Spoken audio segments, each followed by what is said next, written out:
Hi everybody, here we are again today on the Love Seat. Steffi Starr with you, Dana Sardano with you. We always do a brief introduction around what we do. So I'm just going to share, I actually facilitate spirit plant journeys. I work with the molecules in nature that allow us to go deep, deep into our subconscious and into the oneness and have those experiences to take them into a practical, purposeful, real life, real time walk across this planet. So that's what I do. And we are sitting in the Ubuntu Fish Gallery. It is a artist's gallery and an intuitive lounge. It is owned and operated by my dear sister here, Dana. And I'm going to let her talk about what she does because it's magical. And she has a topic to share, by the way, today. So I'm going to let her take it. Hi. Hi.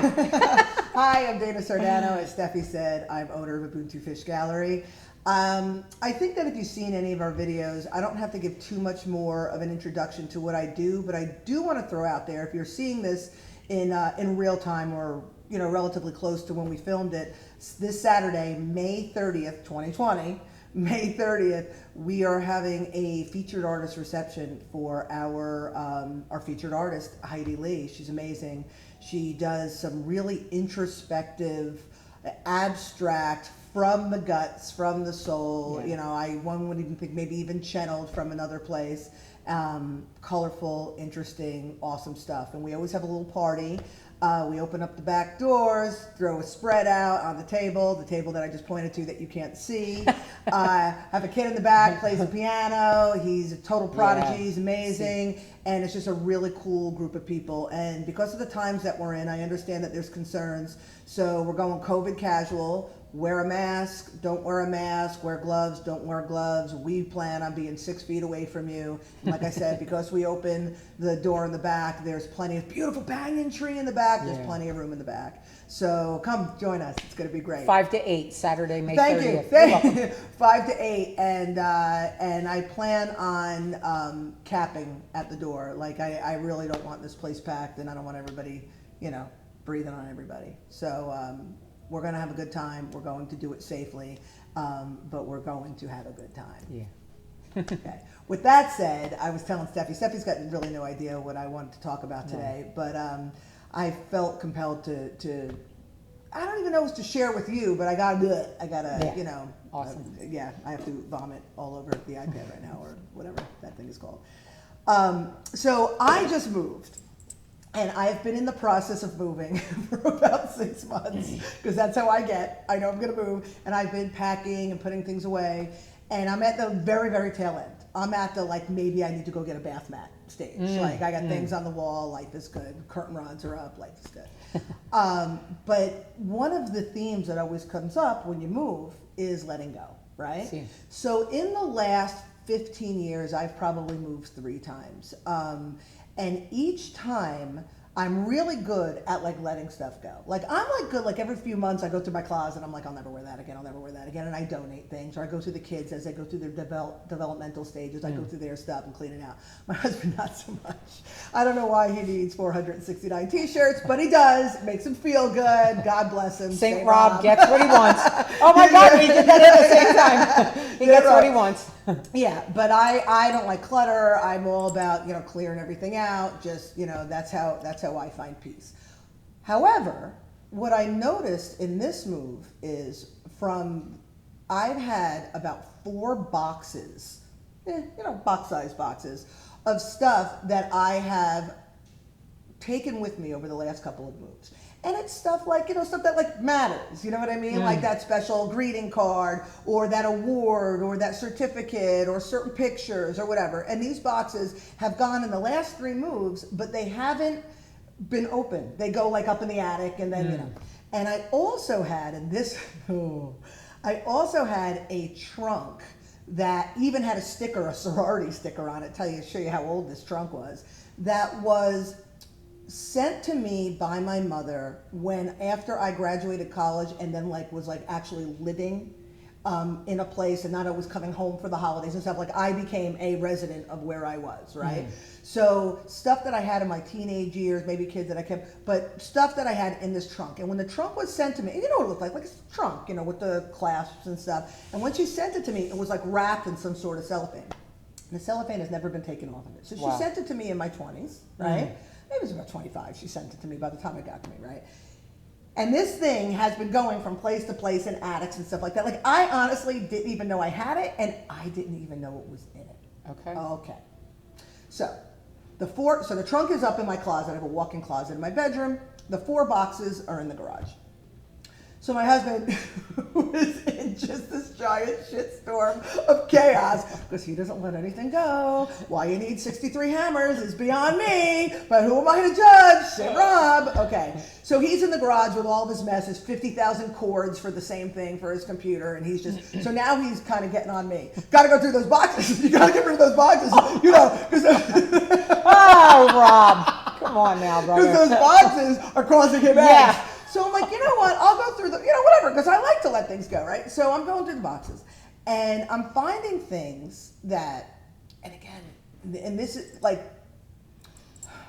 I don't want to be all over the place, but basically, we all keep things that we think we're supposed to keep for different reasons why, right? Of course. Like somebody gives you a greeting card, like me, I go, oh, that's really nice, thanks, throw it in the trash. But no, there's like a certain protocol where you got to like display it for like an hour or something, or at least until they leave, right? It's like a weird thing, but there's things that we do keep, especially from the kids. Oh, yeah, I used to wear a pair of panties, it was called McCanny panties. She wore them, they were like a size 2. She wore them till she was 6. I had to put them away, right, because they mattered. So we keep things. Why do we keep things?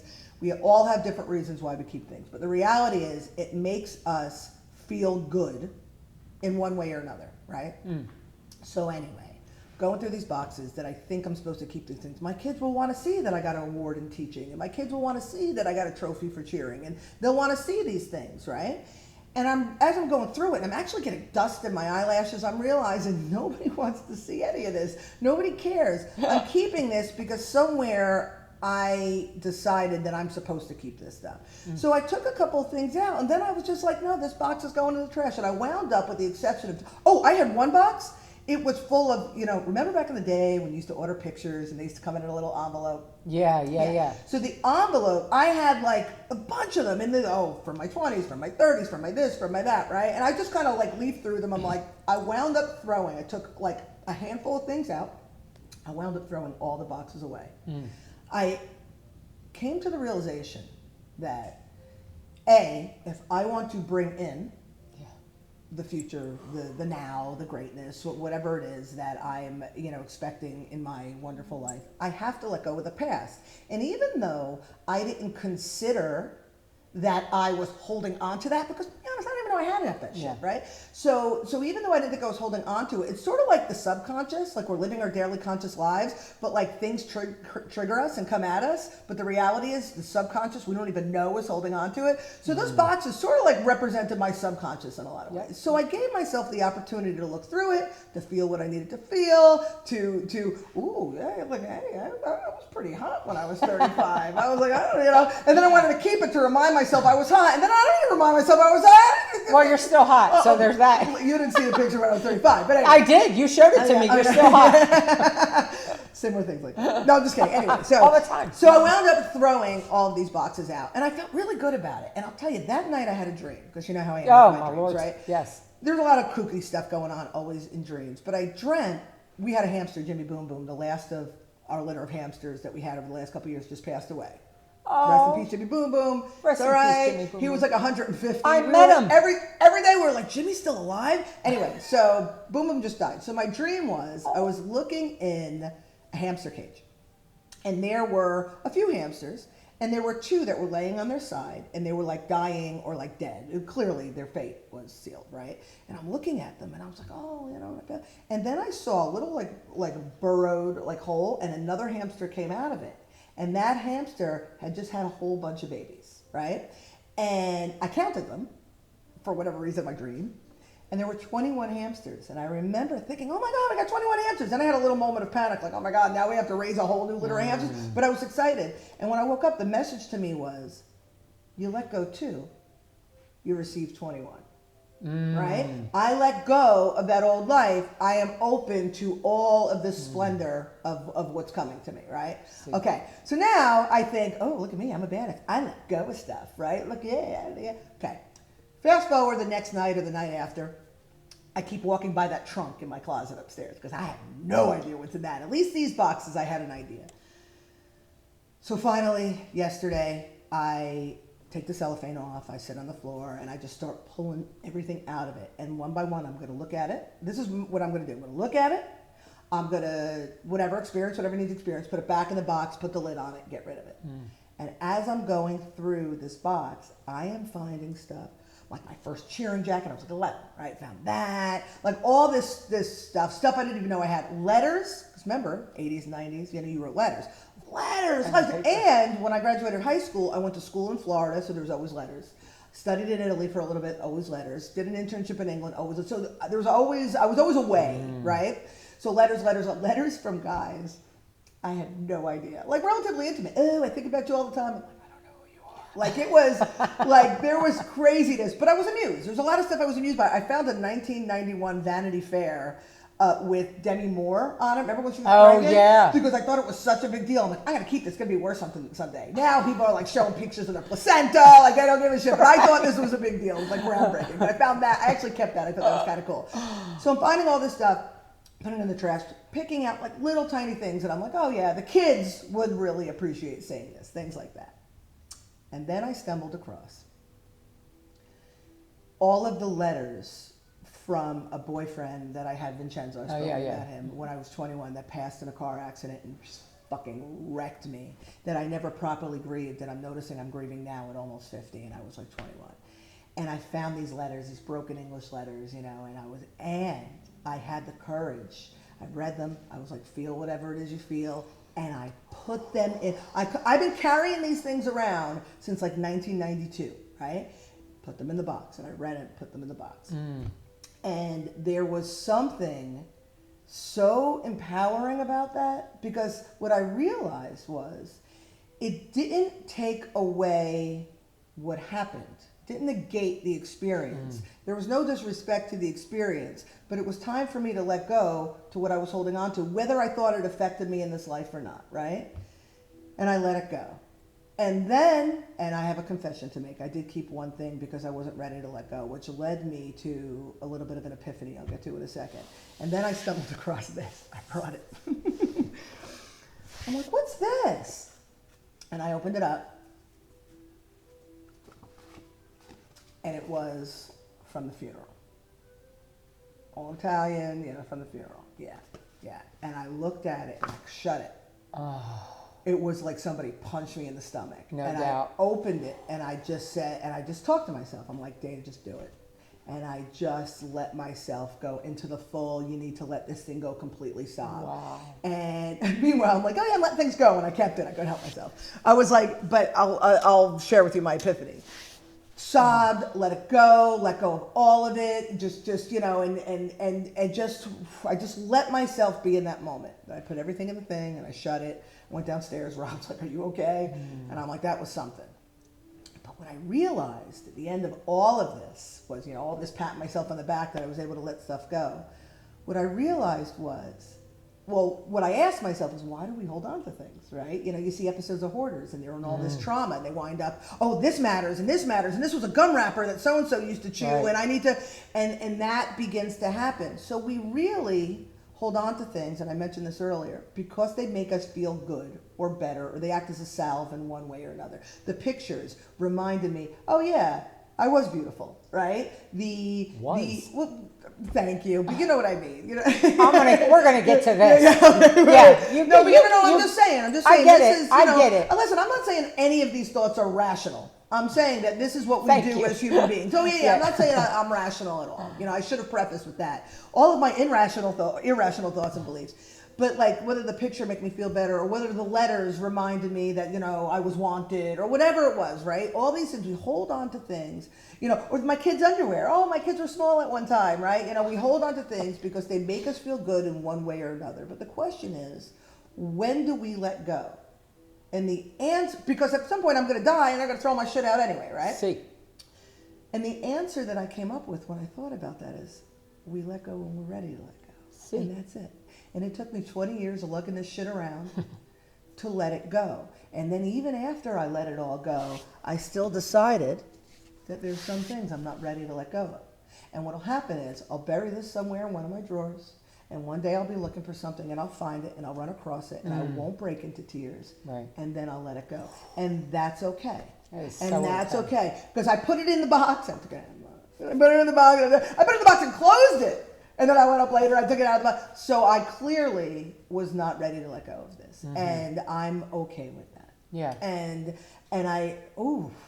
Yeah, it's all right, girl. Honor it. And I really felt the need to share this because letting go of stuff in a lot of ways is a metaphor for everything. And I have always been a bulldozer. I've always wanted what I want. I'm going to get what I want. I'm going to do what I want. And I've just kind of hit walls. And I'm really working on the art of allowing, in my old age. I'm really working on just accepting things as they are and watching things unfold and being grateful for the good, the bad, the ugly. And this piece of letting go was just another, it felt like almost a graduation for me. So I appreciate all of you, again, we joke, all 6 of you, allowing me to share this because we all have things that we hold on to. And I'm not saying, go out there and chuck your stuff. Yeah. I'm saying, ask yourself, why am I holding on to this? And if it makes you feel good, then hold on to it. But if it no longer serves its purpose or serves you, let it go. That's all I have to say about that. Girlfriend, listen. I got tears in my eyes right now. First of all, you had 5 boxes. Yeah. And you have this. Yeah. So, cheers. A couple little things. All right, cheers to progress. You had 5 boxes, and now you have maybe a large bubble pack envelope or a shoebox. Yeah, right? shoebox, at best. So, at that's best. amazing. Yeah. Let go has been a profound theme over the course of this weekend and these last 2 days because For you? No. Well, no. My let go. I have a story about my let go. I'll get to We it just briefly. had a Yeti sighting. By Yeah. Go on. We're all distracted by the magical unicorn glitter children. Yeah. So let go. And I'm going to take it multi-dimensional, multi-layered. Letting go is a metaphor for everything. Because what we don't realize is that what we hold on to covers up what we are. So I'm going to start first with a story. It's brief, but it was so incredibly profound. It was so incredibly powerful. It altered my experience of myself and my life permanently for the remainder of however long I'm here. There was a point in my life in January of 2017 where what I had sensed would one day be a reality for me for many, many years was no longer avoidable and was absolutely happening. It was happening. It was outside of me. And there was a day, it was January 29th, 2017, when I was 50 years old at the time. Well, I was 49 years old at the time. I packed up 50 years on this planet into a 55-quart storage container, and I walked out of the last structure I've ever called home. I had worked in the ER for years and years and years as a healthcare provider, and we took care of homeless people, and the way we filled in the demographics in the computers was at large. When somebody was homeless and they had no address, they were at large. And I always thought that sounded so cosmopolitan. And because I chose homelessness, I did not call myself homeless. I simply chose to live at large. And there is a profound shift that occurs when you realize the difference between want and need, because especially in our culture, but certainly all around the world, we perceive so much of what we want as being needed. And that's fine. There is no judgment around that experience. There's no judgment around 5 boxes for 22 years, carting them around the planet. There's no judgment in that. But at a certain time, we have to wake up to a reality that reveals very clearly that what we have, what we hold on to, covers up what we are. When I went at large, I walked away from a business I had built from scratch. I walked out of an 8-year marriage, 10-year relationship, and literally walked away from the last structure. I don't even call it home now. It's 4 walls and a roof. My home is in my heart. I take it with me everywhere I go. In doing so, in letting go of all of that, I had a crystal clear, unobstructed shiny window view of my whatness, of my singularity, of my power, of my purpose, of my true, real, intended divine self. And this is my experience. I'm talking about me. I'm not sitting here suggesting you should pack up your shit in a box and walk out of your life. Like, that was my journey. But I also knew that I was having that experience for the sake of many who would hear that story one day and learn a lesson without having to walk away from their life. And the lesson I learned is that what you are is buried beneath a pile of shit you have. I'm going to say that again slowly so everybody can catch up. What you are is buried beneath a pile of shit you have. And most of the shit in that pile is not remotely necessary to your everyday well-being. So, having said that, on Friday, the 22nd, it was a new moon, I held space for a woman. This past Friday? Yeah. Okay. Held space and facilitated a spirit plant ceremony for a woman who, from the moment she went into her experience, and I go into a lower level experience with these participants, I still have 1 foot in the 3D world, and I also have 1 foot in the 5D world, or 8D world, whatever, 11D world, I don't care what you call it. But I traverse both. I walk that thin line between this world and the other world with that person in an effort to be there for them, to support them in their journey. That is the whole point of facilitation. From the minute she went into her experience, from the minute I was connected to her energetically and cosmically, I just kept hearing, let go, let go, let go. I kept hearing, let go. Okay, all right, so wait. So I kept hearing... But not just with me, with others. No. It's all... Because right now the coronavirus has elevated the energetic vibration of this planet to a degree where we are looking at shit we have walked around with forever, ever. And we are being called to... Does this serve you? Does this not serve you? Not is it good or bad? Not is it right or wrong? Not is it grown up and awakened that I threw away all my shit, or am I stuck in my old past? Yeah. What serves you and what doesn't? Let's get rid of the judgment, That's right? it. Yeah. So we are all being called to this. Is what you've done forever, is what you've had forever serving you. So this is the crux. This is the coronavirus new reality. This is the shift that those of us who have been aware of it's coming, it's here. We're in it. This is the shift. It has begun, people. And we are knee deep in it. But I heard let go, let go, let go with this woman. And I let her have her experience. And at a certain point, it was so uncanny. At a certain point, I looked at our sober sitter, my dear, dear brother Dominic, with whom I do this work. And I looked at him and I walked away from the area where I normally spend most of my time at the altar. And I said, I'm going to go out and be where she is. And as I walked by her, I saw a look in her eye that just reeked of desperation. It just reeked of desperation. And I knew she needed me in that moment. I tried to avoid the person, tried to avoid injecting my energy into their energetic space. But I knew I needed to walk up to her. And this is part of why I imbibe the plant as well at a much lower dose. But I have a very strong connection through the plant with that person. I almost intuitively know exactly what they need. And I looked at her and I saw her look, and I put my arms out where I was to open them to her. If she wanted to come, she could come. And this woman fell into my arms and wept with a, certainly would have been very off-putting to me were I not in that space with her, would have been very off-putting to another person viewing it. There was a weeping that occurred that was soul-splitting, gut-wrenching, like she was going through something. And I just started to say, let go, let go, let go. I've heard let go since you started your journey. Whatever it is, let it go. And she said, I'm so tired of the fight. She said, I'm tired of fighting. I can't fight anymore. I can't fight one more minute. I can't fight one more day. I said, let it go, let it go. She said, I don't know what it is. I said, it'll come. I said, you don't need to know what it is right now. I said, the fact that you're having this experience, it's imperative. You got to let it go. What it is will reveal itself to you. Yeah. But you need to start letting this out. Yeah. These tears, this weakness in your muscles. Like at one point I felt like I was literally going to wind up having to hold her up. I felt the fight leave her body.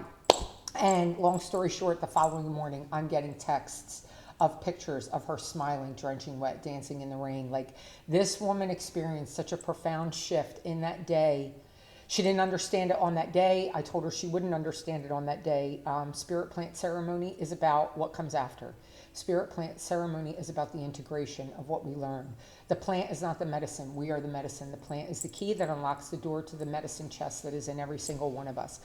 So letting go is a theme right now for a lot of people for where we're at. And I promise you that if you're living a life that is not congruent with what you feel, if you don't feel aligned with your highest goals, purposes, and intentions, there's something you need to let go. And all of that, all of what you see, all of what you feel is your ultimate destiny. It is laying in wait underneath a pile of what you're holding on to. Pile of shit. Pile of shit you're holding on to. Yeah, man, that was an awesome story. Yeah, well, listen, this is my life. I am honored and humbled and grateful to do it, but letting go is the phrase right now. It's the key. It's the theme. It really is, and it's in everything. It's in everything. It's in, we have certain beliefs, and I have a friend she's in the process of making some great changes in her life, and she knows who she wants to be and where she wants to go and what she wants to do, and she's doing things to move in that direction, but she calls it make a mistake. She'll make a choice that's in alignment with the old person that she was. And the way I see it, I see the hermit crabs, they leave their shell because they grew out of their shell. It's uncomfortable at this point. So they're going to find a bigger, better, more beautiful shell, right? But at some point, the hermit crab is between this shell and this shell. See. So the way I saw it was she's in between these two shells, and every time life gets a little bit difficult, scary, there's any kind of trigger or anything like that, she retreats to the comfort of the discomfort of the old shell, right? But what I tried to help her understand was, if you keep getting out of that shell and getting closer, at some point you're going to be closer to this shell than to this shell. Don't beat yourself up. And the next time something scares you, you're going to go to this shell. And so and I always say this at the end of our little thing, just be kind to ourselves. Yeah. Just be kind to ourselves. Let it go. But if you were unable to let something go, okay, you let it go next time. Awareness and willingness fixes everything. Being aware. That space for the crab, that space for us between the two shells, it's called vulnerability. Shout out to Brene Brown. Shout out to the book Daring Greatly, the Netflix documentary Daring Greatly. Shout out to vulnerability. Yeah, allow we yourself to be cannot vulnerable. live without vulnerability. We are not experiencing the fullness of ourself when we fail to be able to sit in vulnerability. And we will vacillate between the shells, and we will run and seek shelter where the vulnerability can't, we're not having to face it. But life is in that vulnerability. The fullness of our life is in that vulnerability. And this, this is the theme. This is the theme. This is where so many of us are right now. Right now, it's all about vulnerability. It's all about letting go. It's all about sitting with the true self in that space between what we're used to and where we know we're going. What we're used to, because what we're used to isn't always what's best for us. It's what we're used to. If you're not graduating, every single stepping stone eventually becomes a stumbling block if you don't know when to get the fuck off of it. Yeah. Every stepping stone becomes a stumbling block if you don't know when to get off of it. But I really need to shine the light on when you're ready. Yeah. Be kind to you. Be kind to each other, for sure. Realize we're all going through it. We're all going through it. Yeah. We're no different than you. You're no different than me. We're so grateful for you. We're so grateful you tune in. I'm grateful for you that we get to do this. So thank you for sharing that. So deeply personal. It was really courageous, and I'm honored to have sat here while you shared that story. And he is foxy AF, by the way. Don't even. Let me just say one thing. We are beautiful. I am beautiful. I don't need to look at pictures of me, and this is not a diss No, to my no, girl. I'm gonna agree. No, right? I knew it was irrational. I knew it was am irrational. beautiful. If I got to look at a picture from 30 years ago to feel good about myself, I got bigger problems than hoarding boxes of shit. Well, that's what I was Just saying. an FYI. I was looking at it, and my questions were, why would I keep this? I would keep this Right. because I look good, and I want to be reminded. Well, I don't need it. I look good. Why would I keep this? I'm cute. I'm cute. You cute. You cute, baby. We cute. She's all comported, and then she's all like, I'm down with it, yo. I'm from Philly. I can't help it. I think we've gone completely off the rails. Yeah, I that's think we're all right. right on It's a good time right? to stop. Right time off the Probably. rails. Let's see. All right. See. All right. Thanks for having us. Thanks for coming in. We'll see you next time on the Love Seat. Bye-bye.